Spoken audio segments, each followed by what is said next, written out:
Добрый вечер. В эфире специальный выпуск новостей. Посвящен он будет ситуации с коронавирусом в республике Саха-Якутия и в борьбе и профилактическим мероприятиям. Одного человека на коронавирус выявили в Якутии. Пациента обследуют в республиканской больнице. В данное время он изолирован в отдельном блоке инфекционной больницы. Результаты анализов станут известны завтра, 18 марта. Мы проводим постоянный мониторинг.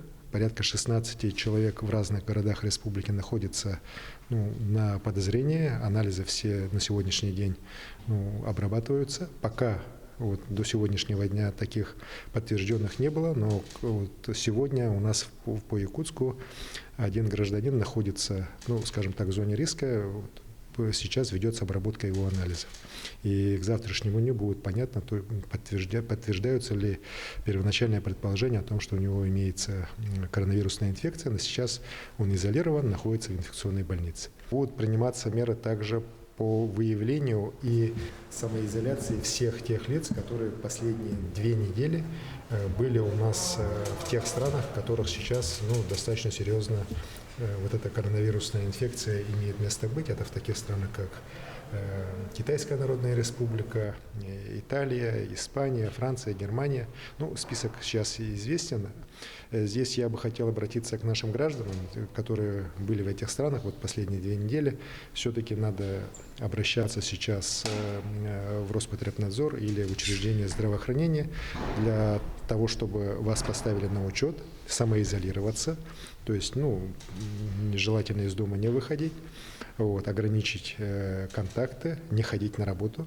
При этом работодатели обязаны в этих случаях больничный лист предоставлять. Это будет делаться все дистанционно, и работодатели потом будут зарплату платить. Поэтому здесь не надо бояться, что если вы самоизолируетесь, то вы потеряете в своей заработной плате. И после этого будут по определенному механизму делаться анализы, которые подтвердят или не подтвердят наличие коронавирусной инфекции. Это очень важно, еще раз говорю, в первую очередь для здоровья самих граждан, их родных и близких. Потому что на сегодняшний день у нас в стране большинство случаев коронавируса подавляющее, это привозная, то есть люди были в основном в Италии, в Испании, оттуда приехали и уже и сами заболели, и заразили своих родных и близких. Других случаев пока, к счастью, в стране не выявлено. И с завтрашнего дня учебный процесс будет приостановлен во всех школах и СУЗах республики. Как сообщил глава Якутии Айсан Николаев, соответствующее решение было принято в ходе совещания с участием членов правительства республики и администрации Якутска. Детские сады пока будут работать в штатном режиме. Мы сегодня вечером также провели совещание, на котором с участием руководства правительства республики, администрации главы правительства, а также руководства города приняли решение, что с завтрашнего дня мы приостанавливаем учебный процесс во всех школах и средних специальных учебных заведениях. Оперативный штаб по предупреждению коронавирусной инфекции в Якутии, который действует с февраля месяца, переведен в круглосуточный режим работы. Кроме этого, работает горячая линия для граждан по номеру 8 800 114 03. На настоящий момент ведутся переговоры с рядом поставщиков, и в течение ближайшего времени количество маски появится в том числе в аптеках нашего города и нашей республики. Обращаю внимание, граждане, маски, которые были приобретены в течение с января по март месяц, их количество составляет, оно считается миллионами. Сегодня на ВКС было дано поручение, по которому медицинские организации будут обеспечены оборудованием, на которых тест-системами, чего до этого не было, для того, чтобы мы могли начинать уже здоровых людей по своему желанию проверять. Когда это произойдет, я скажу. В целом ситуация контролируется, мы отрабатываем. Напомню, Айсан Николаев подписал указ о введении в Якутии режима повышенной готовности в связи с распространением в мире коронавируса. Гражданам, прибывшим из стран с неблагополучной ситуацией по COVID-19, необходимо самостоятельно изолироваться от общества на 14 дней со дня возвращения в Россию. Не посещать работу, учебу, минимизировать посещение общественных мест. Медицинским организациям поручено усилить работу с больными, которые посещали зарубежные страны и у которых есть респираторные симптомы, а также с пациентами, пациентами старше 60 лет. Указ регламентирует и обеспечение защиты сотрудников на предприятиях. За это отвечают их руководители. Необходимо проводить регулярные замеры температуры сотрудников, обеспечить изоляцию в случае подозрения на заболевание, воздержаться и от направления работников в командировки, как за рубеж, так и в другие регионы России. Профильным министерствам и ведомствам поручено организовать своевременный завоз социально значимых продовольственных товаров, в том числе предоставление бюджетного кредита, государственных гарантий и плановых субсидий предприятиям, осуществляющих завоз. Обеспечить и двухмесячный запас продовольственных и непродовольственных товаров первой необходимости. Также в ближайшее время в штабе внесут предложения по продлению сроков окончания школьных каникул. Фонд развития малого предпринимательства окажет дополнительные меры поддержки субъектам малого бизнеса. Указ, еще раз напомню, регламентирует и обеспечение защиты сотрудников на предприятиях. И за это будут отвечать их руководители. Согласно этому указу, обеспеченность должна составлять не менее 2 месяцев на складах и полках магазинов.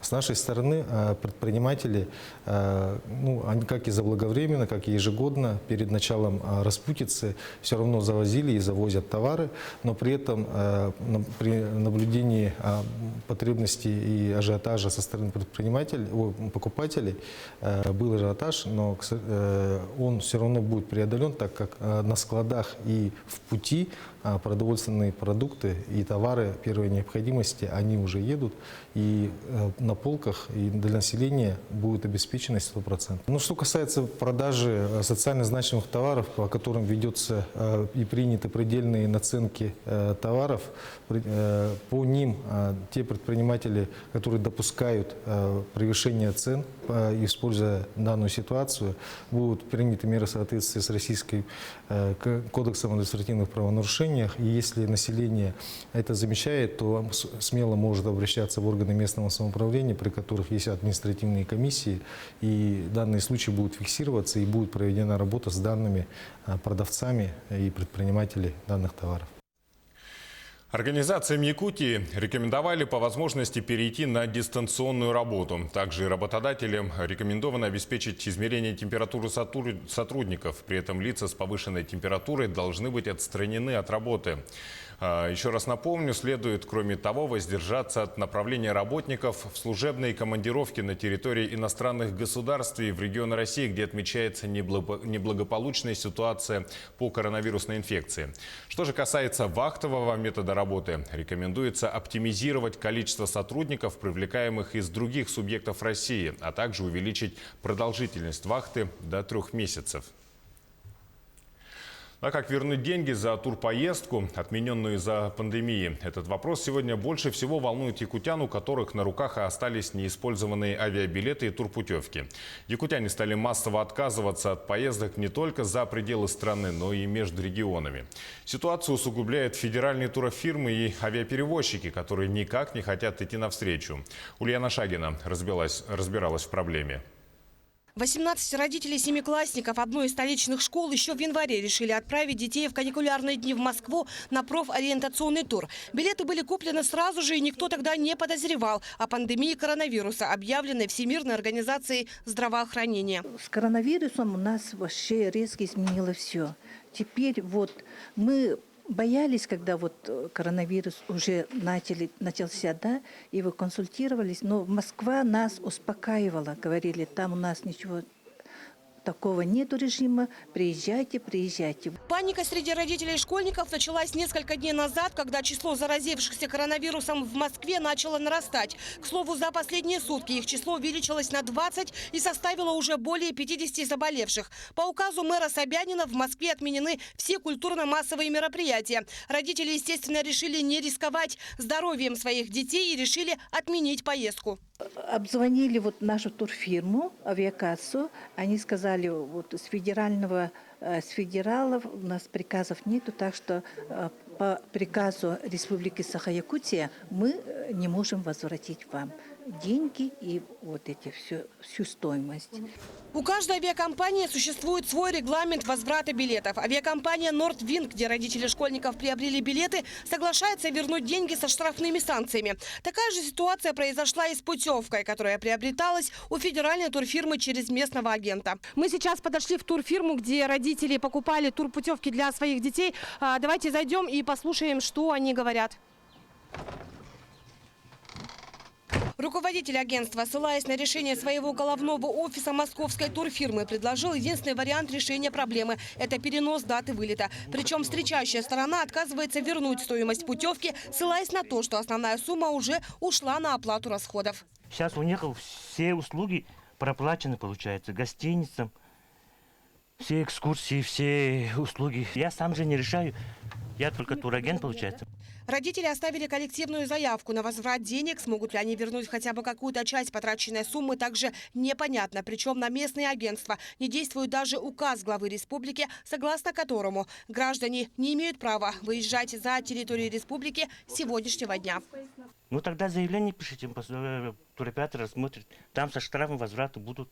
В рамках указа главы республики возврат гражданам ранее купленных авиабилетов по разным маршрутам касается только местного перевозчика авиакомпании «Якутия», летающим за пределы региона. Если до этого мы решали этот вопрос в индивидуальном порядке, граждане обращались, и мы отрабатывали в рабочем порядке через совещание, через переговоры с авиакомпаниями. Сейчас Министерству транспорта дано поручение системно подойти, просто если есть отказ, а отказ должен быть от полета официально оформлен с указанием причины, значит, введения, соответственно, значит, с указанием причины ситуация в стране, она всем на сегодня понятна, и, соответственно, после этого уже будут приниматься меры по возврату с нашей стороны. Имеется в виду со стороны авиакомпаний по системной работе. Указ не распространяется на федеральных перевозчиков, тем более республика не может повлиять на работу московской турфирмы. А это значит, что родителям школьников придется самостоятельно решать возникший спор. Ульяна Шагина, Григорий Хлопков, Григорий Николаев, Якутск. Мы следим за развитием ситуации. Не переключайтесь, оставайтесь с нами. Удачи вам.